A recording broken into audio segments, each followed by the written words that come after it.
राधे राधे, जय श्री कृष्णा, जय जय श्री सीताराम। मानस पीयूष बालकांड। जोग भोग महु राखे गोई, राम बिलोकत प्रगटे सोई।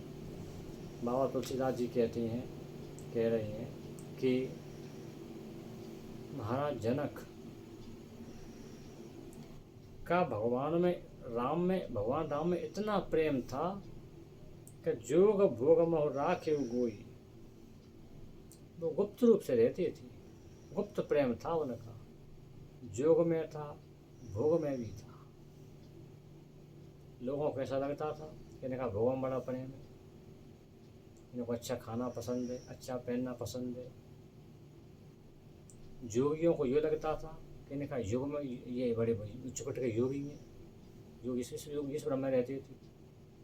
लेकिन जैसे ही राम बिलोकत प्रगटे सोई, जैसे ही भगवान श्री राम उनके सामने आए, उनका प्रेम दुनिया के सामने निकल कर एकदम आ गया।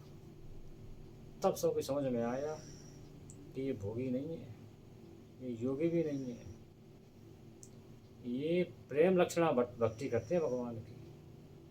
और प्रेम लक्षणा भक्ति उसको मिलती है जो भगवान से कुछ चाहता ही नहीं है, भजन करता है, पूजा करता है, पाठ करता है, लेकिन वो कभी कुछ चाहता ही नहीं है, कभी कुछ मांगता ही नहीं है। इसीलिए तो सनकादि और नारद जी महाराज ने भगवान की भक्ति की, उच्च कोटि के भक्त थे सनकादि और नारद जी महाराज, लेकिन कभी कुछ मांगा ही नहीं। जब भी मांगने की बात आई, क्या चाहिए? भक्ति चाहिए, बस भक्ति के अलावा कुछ मांगा ही नहीं। ये प्रेम लक्षणा भक्ति है। तो महाराज जनक भगवान की प्रेम लक्षणा भक्ति करते थे, कुछ मांगते नहीं थे, कुछ नहीं मांगा। अब बाबा क्या कहते हैं?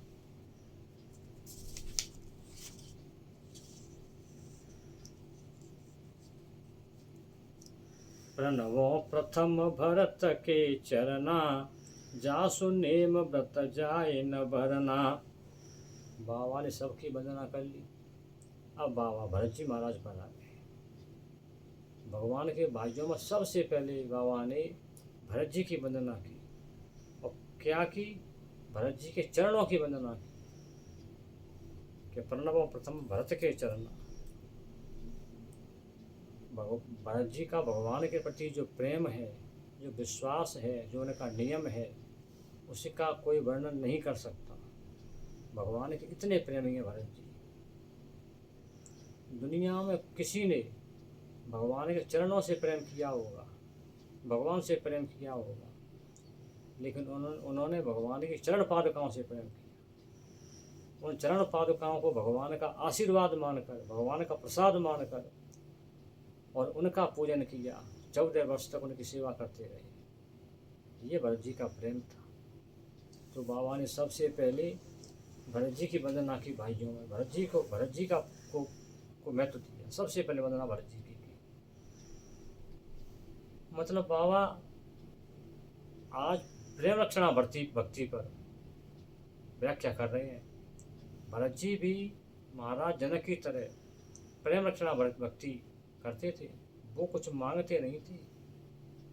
जब भगवान ने उनसे कहा कि तुमको क्या चाहिए, मेरे कहने से जाओ राज्य करो, तो नहीं करना, मैं नहीं कर सकता राज्य तो आपकी चरण पादुकाएं करेंगी, इन्हीं को सिंहासन में बैठा लूँगा मैं, तो मुझे कुछ नहीं चाहिए। राज्य की मना कौन करता कि राज्य नहीं करूँगा।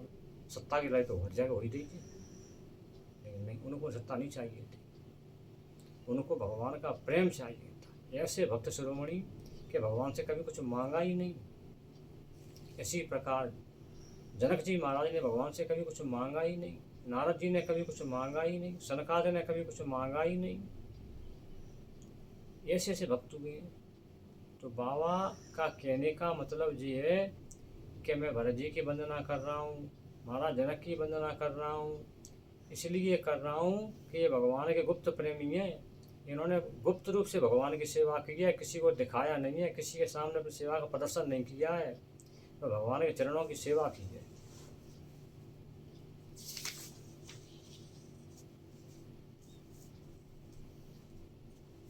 राम चरण पंकज मन जासु, लुब्धम धुप एव तजय न पासु। जिसका मन भगवान श्री राम के चरणों में लग गया, उसको दुनिया की किसी चीज़ की आवश्यकता नहीं रहेगी। जो चरणों का अनुरागी हो, चरणों का प्रेमी हो गया, जो भगवान की भक्ति में खो गया, जो भगवान से विशुद्ध प्रेम करने लगा, उसके सामने तुम दुनिया की कोई भी चीज़ रख दो, उसे कुछ नहीं चाहिए। वो केवल भगवान को चाहेगा, उसके अलावा कुछ नहीं चाहेगा। तो बाबा इसलिए इनको प्रणाम कर रहे, इसलिए इनकी वंदना कर रही हैं कि मैं आपकी वंदना करता हूँ, आपको प्रणाम करता हूँ। मेरे हृदय में भी आप ऐसी प्रेम लक्षणा भक्ति भर दीजिए कि मैं भगवान से कभी कुछ मांगूँ नहीं, मांगूँ तो केवल भक्ति ही मांगूँ। जय जय श्री सीताराम। राधे राधे, जय श्री कृष्ण।